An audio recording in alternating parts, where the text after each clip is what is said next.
এই উম্মত তো এক নেকি দিয়া জান্নাতে যাবে। কয় নেকি দিয়া? একটা নেকি দিয়া জান্নাতে যাবে এই উম্মত। অন্য উম্মতের কথা জানি না আমি, এই উম্মত এক নেকি দিয়া জান্নাতে যাবে। নবীর একটা আদর্শের কারণে জান্নাতে যাবে। সিরত মানি আদর্শ, আর এটা আমরা কদমে কদমে মুহতাজ।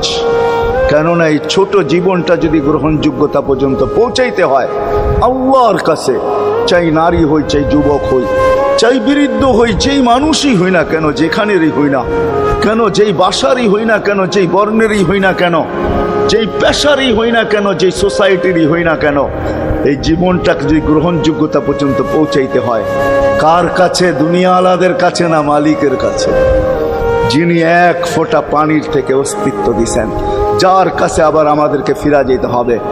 পালানের কোনো সুযোগ নাই। এই জন্যই কোরআন আমাদেরকে বোঝায় আইনাল মাফার।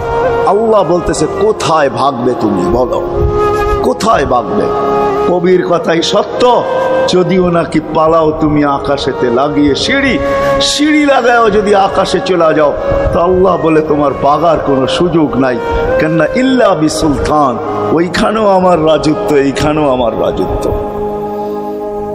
ডাইনো আমার রাজত্ব, বামে আগে পিছে উপরে নিচে সর্বত্র আমার রাজত্ব। আমার রাজত্বের বাহিরে যাওয়ার ক্ষমতা তোমাদের নাই।